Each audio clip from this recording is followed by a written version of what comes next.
everybody, welcome back to Haylett RV. My name's Josh the RV Nerd. Behind us at 11,300 pounds, older Montana Big Sky, which was basically the top Montana of like 3 or 4 different levels of Montana that they had at the time. You look at this by today's standards, you're like, what's the big deal? It's a triple slide fifth wheel. That is the big deal. When this came out, there weren't a lot of big opposing slide living rooms like this.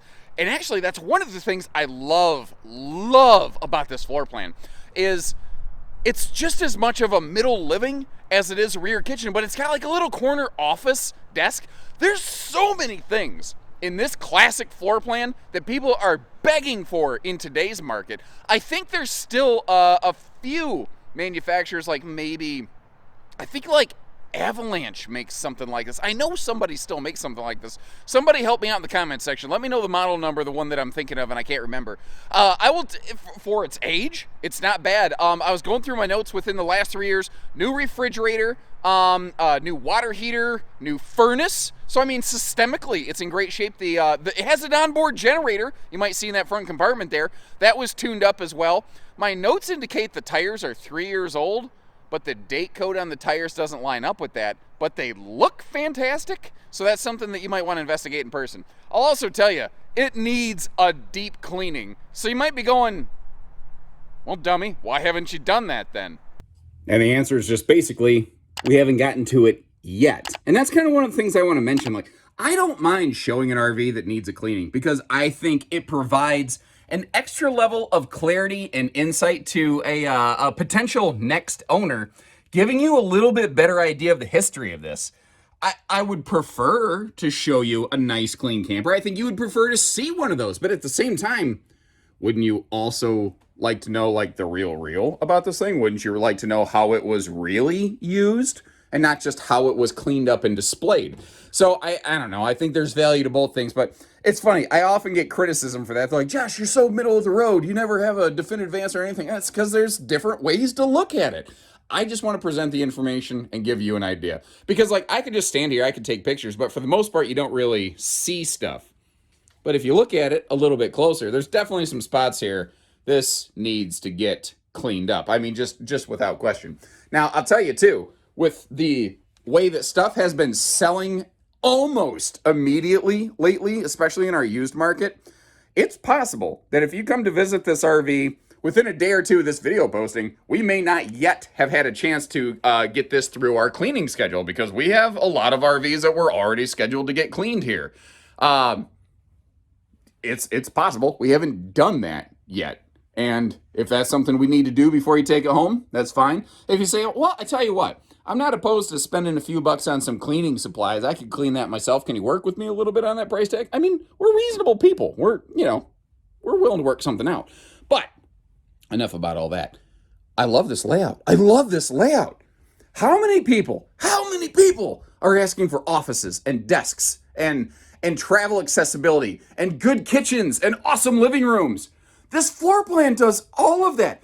This floor plan is amazing. Like, I missed, because I'm not exactly looking at it, I missed putting my butt in the couch, and I actually sat right on the armrest of the couch a little bit. That was not the most pleasant experience of my life, but neither here nor there. What are the things we love about or want? We want a direct-facing entertainment center. We like that little fireplace. We want good kitchen storage. Again, easy travel accessibility. It does all of that. This floor plan's terrific. I'm shocked more builders aren't making a layout like this in the modern market. This is all, actually it was kind of cool, something Montana had done for a long time.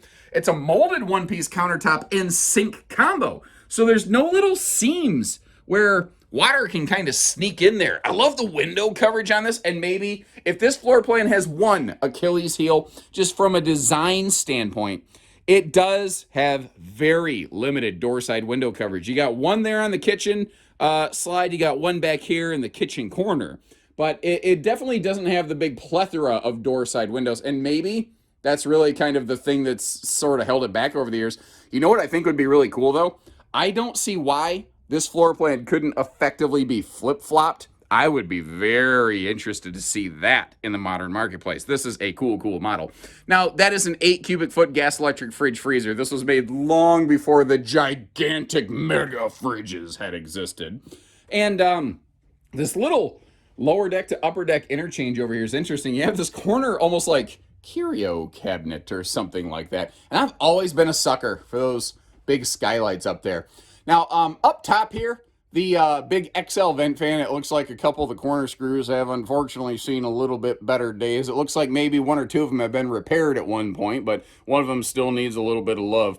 And this is the kind of floor plan, like, it's begging for a redecorate. It's begging for a facelift and a makeover. Swap that sofa out for like a nice theater seat or something. Maybe change some of these window treatments. I could see somebody painting the walls or the cabinetry and really churching this one up. Like this thing has serious potential, I think. Also has a classic Keystone feature I always liked over here. The little laundry hamper chute. So that actually just goes down into the belly of the beast in the pass-through. But you leave a little laundry basket down there, and now you got a place to put yesterday's clothes. Now, this, like most fifth wheels, it has 3 steps. But this is a classic design where we have, 2 steps to a dedicated bathroom deck, and then a 3rd step to get us up to the bedroom slide. Now, that is a 60 by 80 residential queen. This is made before fifth wheels were really sized for king beds. This is also a single air unit. And I need to go double check. Or if you're curious about this, contact your salesperson here at Haylett RV and say, hey, can you go verify the plug on that? Is that 30 amp? Is that 50 amp? Because I don't see a junction box up there. I don't know if this is second air capable. So maybe keep that in mind. But again, this has an onboard generator. And where they wired that up is they added the switch up here in the bedroom. I'm seeing just under 62 hours, 61.6 hours on that thing.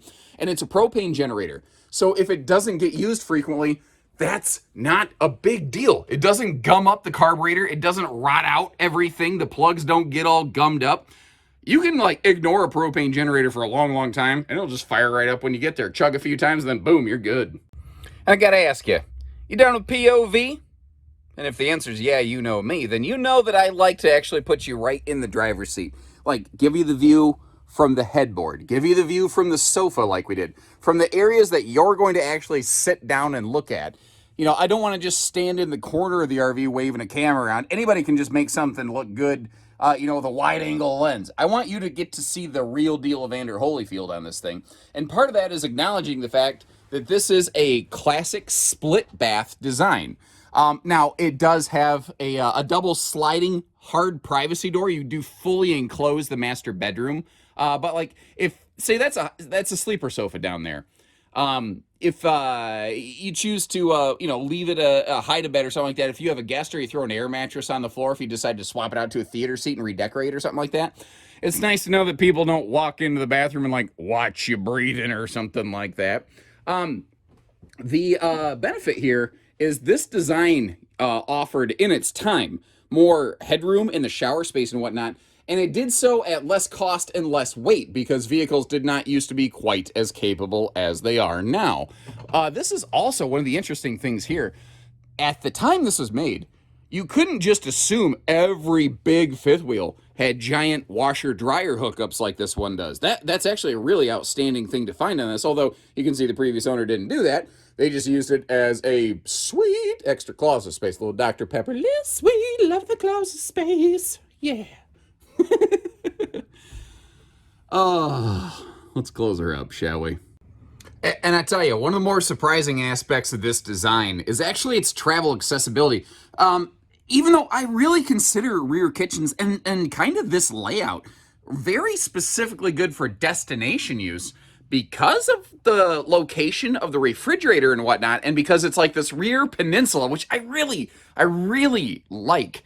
And I think Alpine or Avalanche or someone still makes a floor plan like this. It's awesome for destination use, but it doesn't suck for getting there, which is a really weird combination. And I'm excited when my voice goes up 2 octaves. And overall, I think the exterior is actually held up fairly well. Like any RV, I think that has been, used outside, stored outside for this many years, there's certainly some areas where you can see some weathering on it. And I don't mind getting you right up close and personal to these. I know that they're not pretty looking. I want you to know exactly what you're getting when you come visit our place here. And again, I said it needs a good cleaning, and that's pretty evident here in this big belly pass-through compartment. It needs swept out very much. And again, we have plans to do that and simply yet haven't had an opportunity. I noticed there's a little bump amidships, mateys, where the skirting's been, bump-a-lumped over here a little bit, but thankfully that is skirting, that is only cosmetic. Our power front leveling gear, and then we get up front here. You can see where there's been a little bit of sun kissing on those decals for sure. This thing has definitely been parked facing the sky. I can also see from these nose decals, they're not flaky like those side decals were, so the front of this has obviously been cleaned and scrubbed a few times because you end up scrubbing off those little flaky spots. We've got a 3600 propane generator that was applied to this. That is not a gas generator. That's cool. And I tell you why. I personally, I very much prefer propane generator over gas or diesel because if you don't use it frequently, gas and diesel, they foul out and they gum up the carburetor, something fierce.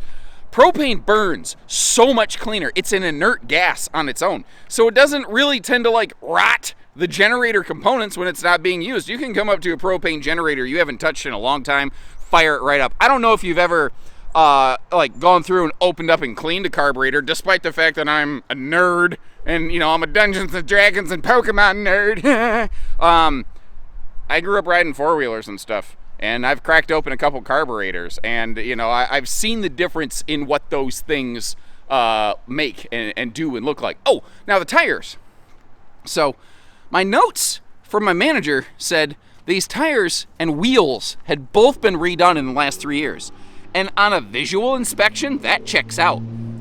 But what's weird is there's a date code on the tire here of 0812. That indicates that was made on the 8th week of 2012, which indicates that is not a 3-year-old tire.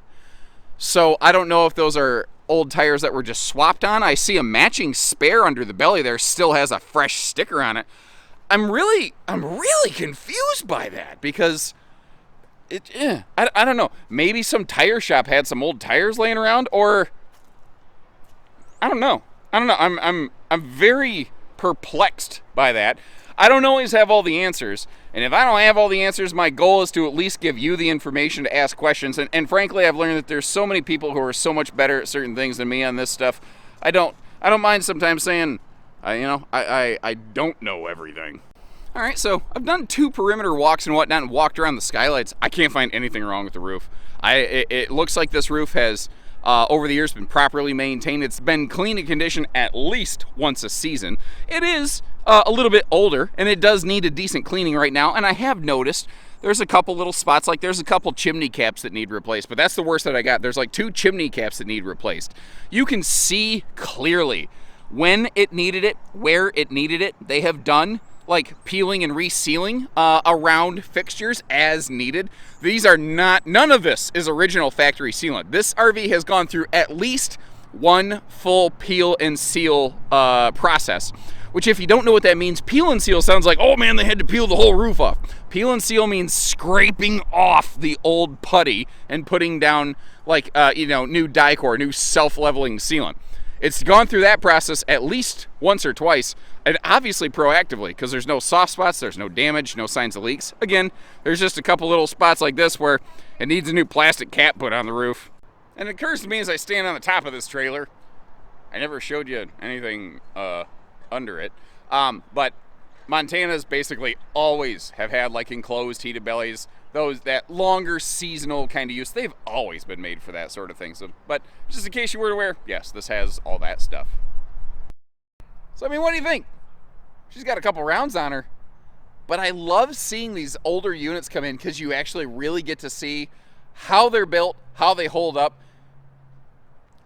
I'm not going to say it's been abused. I'm going to say she's been rode hard, put away wet.